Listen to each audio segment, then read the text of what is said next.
Hello children, हम जैसा कि अपना चैप्टर नंबर 8 देख रहे थे। प्रीवियस वीडियो में हमने देखा था कि किस तरीके से इंडिया का कॉन्स्टिट्यूशन फ्रेम किया गया और पास किया गया। तो आगे का अब हम देखेंगे इसके बेसिक फीचर्स क्या क्या हैं, क्या क्या विशेषताएं हैं अपने इंडियन कॉन्स्टिट्यूशन की।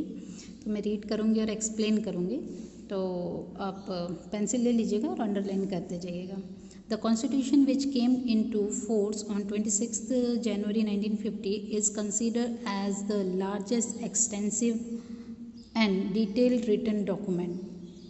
तो ऐसा है कि जो 26 जनवरी 1950 को अपना कॉन्स्टिट्यूशन फोर्स में आया, मतलब लागू किया गया, वो सबसे बड़ा और डिटेल्ड और रिटन डॉक्यूमेंट है अपना कॉन्स्टिट्यूशन। ओके, सबसे बड़ा है, इसमें सारा कुछ डिटेल किया गया है। Given below are the basic and salient feature of it. तो जो नीचे बाकी एक्सप्लेन किया गया है, इसके मुख्य विशेषताएं, फीचर्स को बताया गया। तो इसके मुख्य जो फीचर्स हैं वो फर्स्ट है written document. Except Britain and Israel, India along with other nations of the world have their constitution in written form. तो ब्रिटेन और इजराइल के अलावा इंडिया के साथ साथ बाकी सभी कंट्रीज़ जो हैं वर्ल्ड में, उनका जो कॉन्स्टिट्यूशन वो किस फॉर्म में है? रिटन फॉर्म में है। Considering the social geographical diversified circumstances and pre historical nations, the constituent assembly has kept the drafted constitution in written form. अपनी कंट्री का ये जोग्राफिकल, सोशल, सामाजिक जो सर्कमस्टेंसेस हैं, भिन्नता जो है, वो सारा कुछ देखते हुए कॉन्स्टिट्यूएंट असेंबली ने जो अपना कॉन्स्टिट्यूशन बनाया उसको रिटन फॉर्म में बनाया। ये तो हो गया फर्स्ट फीचर। सेकंड फीचर्स है हमारा, फीचर है साइज ऑफ द कॉन्स्टिट्यूशन। तो कॉन्स्टिट्यूशन का जो साइज है वो देखेंगे हम।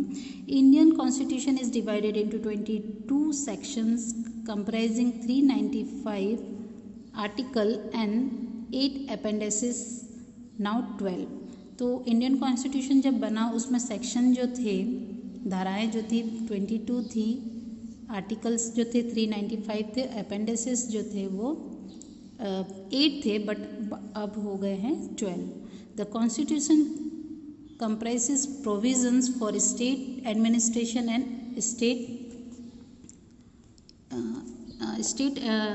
state administrations and state interrelations, fundamental right, principles for political policies, judiciary, election commission, government institution, minorities, scheduled caste and deprived groups।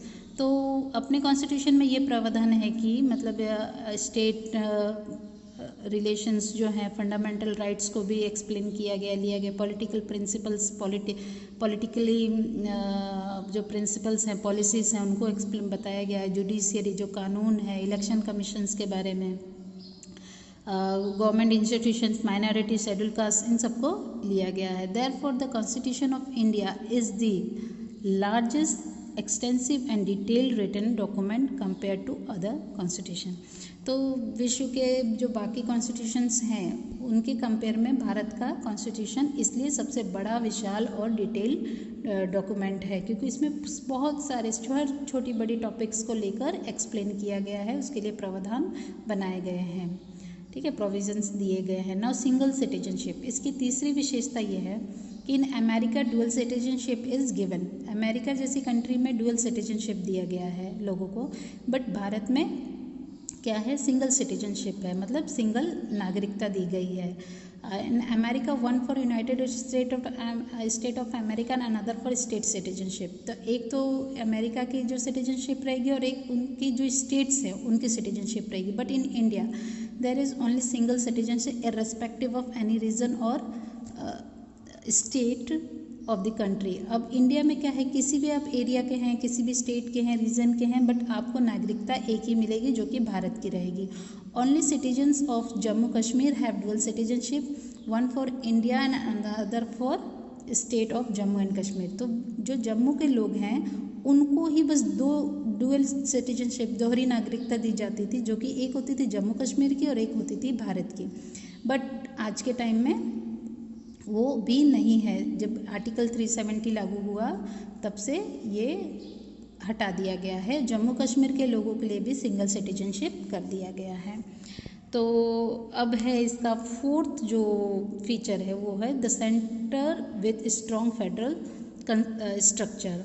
तो फेडरल स्ट्रक्चर इसका क्या है? India is a union of state. India जो है अलग अलग states को मिलाकर बनाया गया, यूनियन किया गया है। There is now where reference of the word federal in the constitution, nowhere any reference of the word. इसके कॉन्स्टिट्यूशन में फेडरल वर्ड का कहीं कोई रेफरेंस नहीं है। Union of state is the sentence use for India. Union जो है India के लिए यूनियन ऑफ स्टेट्स का यूज़ किया जाता है। By the use of word union a permanent and irreversible relationship between union and its components state is indicated। तो ये जो है वर्ड यूनियन, ये एक परमानेंट वर्ड है जिसको बदला नहीं जा सकता है। कोई भी मतलब इसमें इंटरफेयर नहीं कर सकता है, कोई भी कंपोनेंट्स इसको चेंज नहीं कर सकता है। किसी भी स्टेट के लिए यूनियन वर्ड पूरी कंट्री के लिए यूज़ किया। India is a union of state and no state has right to secede it. तो इंडिया जो है यूनियन स्टेट से, इसलिए किसी भी स्टेट को राइट नहीं है इसे हटाने का। This India is a union of state yet it has some element of federal government. India जो कि है यूनियन स्टेट है बट कुछ एलिमेंट्स जो हैं इसके वो फेडरल गवर्नमेंट के हैं। In Indian federation there are two sets governments, the union government and state government. जैसे कि हमने अपना इंडिया जो है फेडरेशन, इंडियन फेडरेशन में देखेंगे कि इंडिया में दो सेट्स बनाए गए हैं गवर्नमेंट के, एक तो यूनियन गवर्नमेंट, दूसरा है state government. The constitution has clearly marked area of functioning of both the kind of government. तो बट कॉन्स्टिट्यूशन में क्लियरली बताया गया है कि कहाँ पे स्टेट गवर्नमेंट वर्क करेगी, कहाँ पर यूनियन गवर्नमेंट वर्क करेगी। The constitution demarcates the power of the central and state governments into different list of subjects. तो ये क्लियर बताया गया है कि कॉन्स्टिट्यूशन में कि स्टेट गवर्नमेंट के क्या क्या सब्जेक्ट रिलेटेड वर्क हैं और यूनियन सब्जेक्ट्स रिलेटेड क्या क्या हैं। तो यूनियन लिस्ट में देखिए ये सारे सब्जेक्ट्स हैं। यूनियन लिस्ट कंप्राइजेस 97 सब्जेक्ट्स को फॉलो करना है, जिसमें कि subjects of national importance like defence, foreign affairs, atomic energy, banking, railway, communication, post and telegraph are included in the union. तो यूनियन जो लिस्ट है उसमें 97 सब्जेक्ट्स हैं, जो कि इसमें से कुछ ये बताए गए हैं, जैसे फॉरेन अफेयर्स है, एटॉमिक एनर्जी है, बैंकिंग है, रेलवे है, कम्युनिकेशन, पोस्ट, टेलीग्राफ, ये सब कुछ किस में आता है? यूनियन लिस्ट में आता है। डिफेंस है। नाउ स्टेट लिस्ट में क्या है? The state list comprises 66 subjects. State list में 66 सब्जेक्ट दिए हैं। The state list comprises of those important subject on which the state legislature house can pass law. तो स्टेट लिस्ट में ऐसे टॉपिक्स, ऐसे सब्जेक्ट्स दिए गए हैं जिसमें स्टेट लेजिस्लेचर अपने कानून पास कर सकता है। Subjects like law and order, state government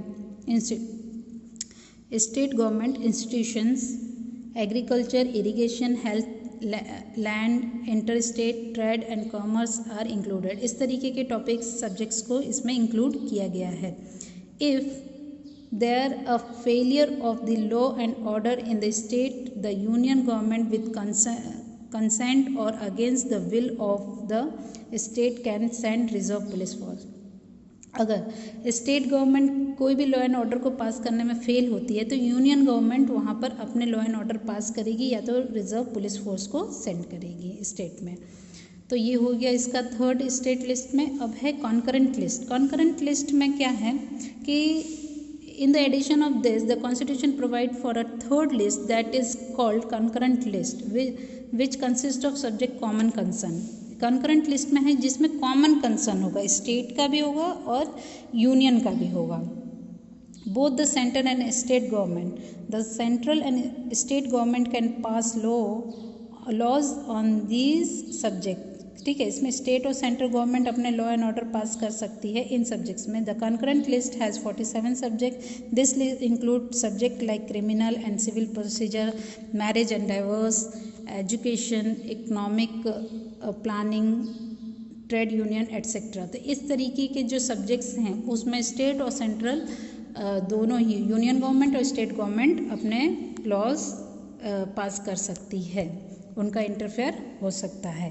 तो ये हो गया the centre with the strong federation structure. तो इससे हमें पता चलता है कि इंडिया जो है कि वो यूनियन कंट्री है। यहाँ पे सभी स्टेट्स को मिलाकर बनाया गया और सबका कामकाज एक साथ मिलकर होता है।